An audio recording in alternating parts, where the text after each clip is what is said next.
life fallout. Well, did you see those voting numbers? We didn't put that piece of shit in office. You did. But you say you helped us during BLM and that's why we should help you? I don't remember that. Because you see, what I remember is that it took a black man losing his life at a point where the world had no choice but to watch for you to recognize that we go through shit. It's like watching a plot twist in your favorite drama series, except this is our everyday reality, affecting neighborhoods from coast to coast. So, stick with me as we dive into this unfolding drama with a mix of insights and a little humor.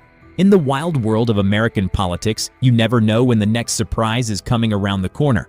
Let's get into it and see where this story takes us. They want to use our physical appearance to demonstrate unity, but they don't want to have to show up for us.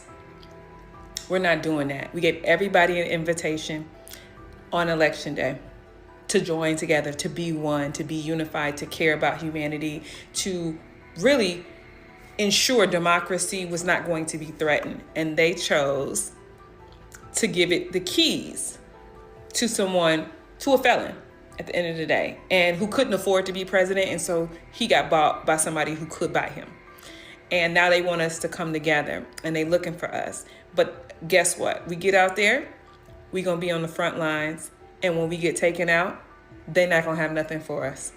So I'm just saying this to my black people: do not react to what you're seeing. We protest in other ways with our money. Our ancestors protested with their bodies and blood. It's y'all turn. To the Hispanic community, the entire Hispanic community, specifically those that are making posts and doing videos asking, why isn't the black community showing up? Why isn't the black community protesting with you? Why is the black community not supporting you? The black community supported you. The black community overwhelmingly went into the voting booth on November 5th to vote in our best interest and yours. Your fight is not with black people and the black community.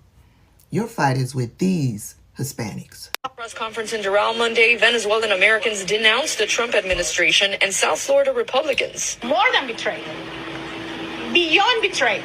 They used us. They actually, during the campaign, and I don't want to make this political, but during the campaign, the elected officials from the Republican Party, they actually told us that it was not going to touch the documented people. Imagine talking about political issues, but you don't want to make it political. Ladies and gentlemen, is very upset.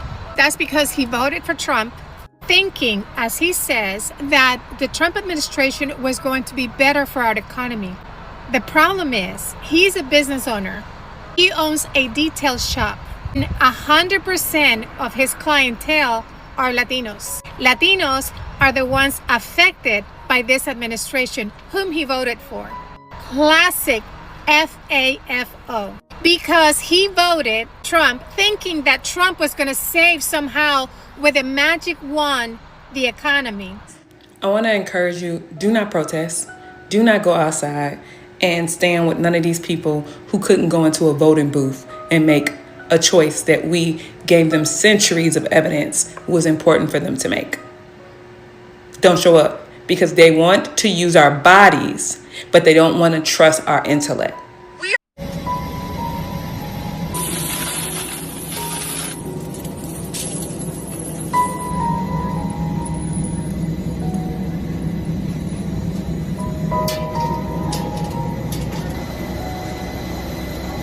The reason Latinos voted for Trump that we're not talking about is because they wanted to punish women.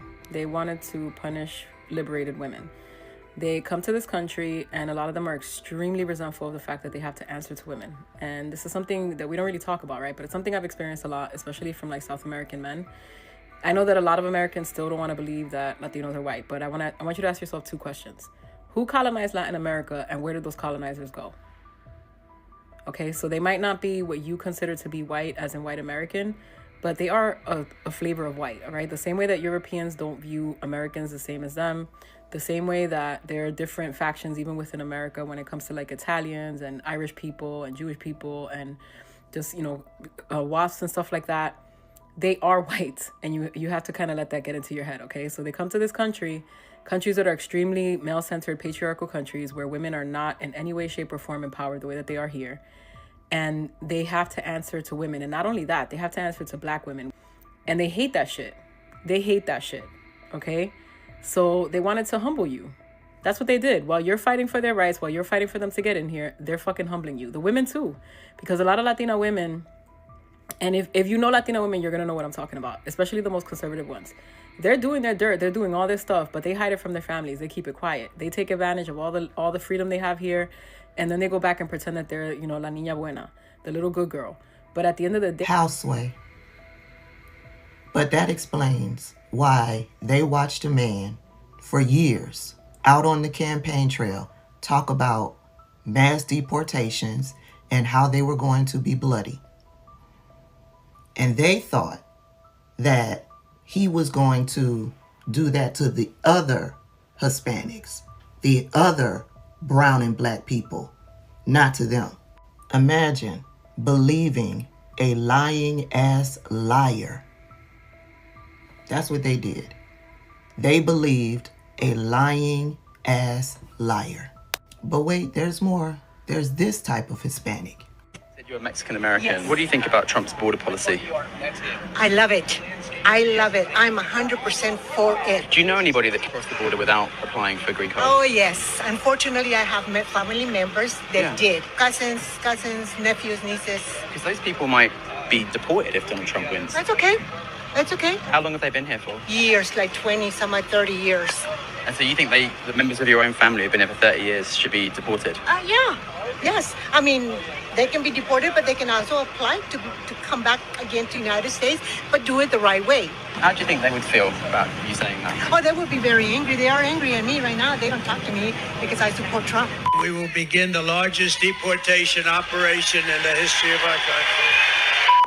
Is there a way to carry out mass deportation without separating families? Of course there is. Families can be deported together. It's okay.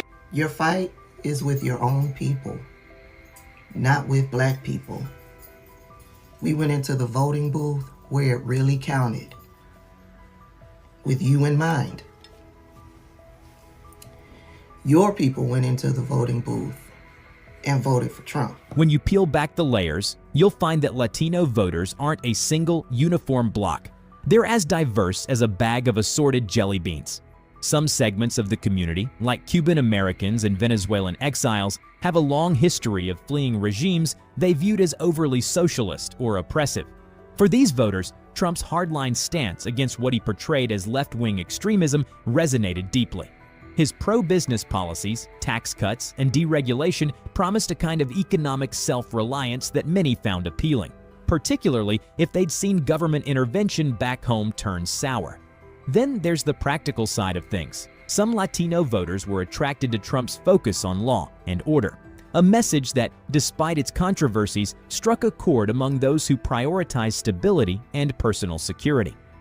In parts of the community where traditional values and religious beliefs are strong, his stances on issues like abortion and family structure dovetailed nicely with their own convictions. Gentlemen, welcome back to yet another FAFO Moment video. Today's episode is a bit of a head-scratcher with a twist that's sure to keep you glued to your screen. We're talking about Latinos for Trump. Yes, you heard that right. These are the folks who were once out in full force at rallies, cheering and waving their flags, only to now look back and wonder, did we really sign up for this? Hispanic, and I vote for Mr. Trump. We vote for Mr. Trump. Yes, Mr. Trump, we love you. A few moments later. Beyond betrayed. They used us. They actually, during the campaign, and I don't want to make this political, but during the campaign, the elected officials from the Republican Party, they actually told us that he was not going to touch the documented people. In recent weeks, a massive wave of deportations has hit, shaking up a community that's not just part of America, it's one of its pillars. Think about it. Hard-working Latinos in fields, factories, and small businesses are the lifeblood of our labor force. Their sudden absence isn't just a political headline, It's hitting home at the grocery store, where food prices are creeping up faster than you can say last-minute shopping. The irony here isn't lost